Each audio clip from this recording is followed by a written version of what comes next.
Hello, welcome to the TV room. David Bradley here. I have in front of me a well-worn anchor's box. As I say, this one, oh, I think it's, gotta knock something down. I'm just trying to get the lid off, because it's not going back on.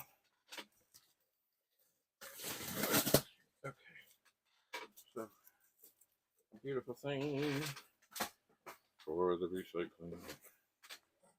Okay, we're gonna do this a little at a time. All right.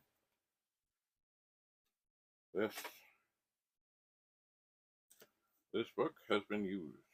Programs for everything from space war games to blackjack, from craps to I Ching. 57 practical programs and games in BASIC.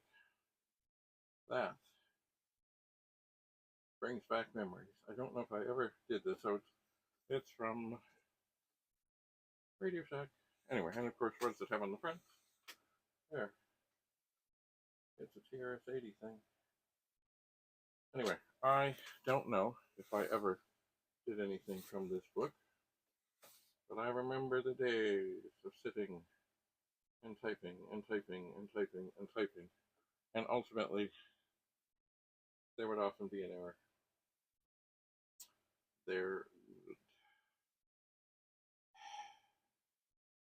And if it was a magazine thing, you had to wait. I think they did it almost on purpose, so you'd have to get the next 2 or 3 editions of the magazine to get the correction. Sometimes you could figure it out if it was, a simple thing like a comma, a semicolon, or a colon, or something other. See, a lot of the magazines say, oh, well, we can't just put in dot matrix print. That would be exactly the way the program was. We have to get it typeset. And I don't know why. Oh, it looks so. But when you typeset something, and believe me, I remember doing stuff like this long ago at the school I worked at. I would help with exams, and a lot of teachers would put things in exactly, as they wanted them, but then the typer had to get them as they did. And a lot of it had to do with subscripts and superscripts and things in math and things in science and da da da da. So we basically came up with a formula of how much smaller, how much bigger, how much higher, how much lower. And we always followed the same thing, so nobody could say, oh, well, I was confused because that one was higher, or that one was lower, or the number was bigger, the number was smaller. And it's funny because after I did my first exam, and we hadn't consulted about anything, the fellow thought I must have a wonderful, wonderful background in science because it was so accurate and there was such attention paid to detail. I said, well, no, not really, but I just know from programs and magazines and books, they've got to be consistent. They've got to be right. Now, some magazines were smart, and they would just get, I guess, the best dot matrix printer available and just put the listing in.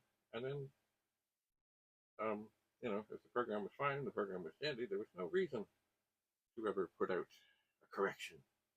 They might adapt it a little. Somebody might change something to it, but never, ever, ever. And but in here, if I look,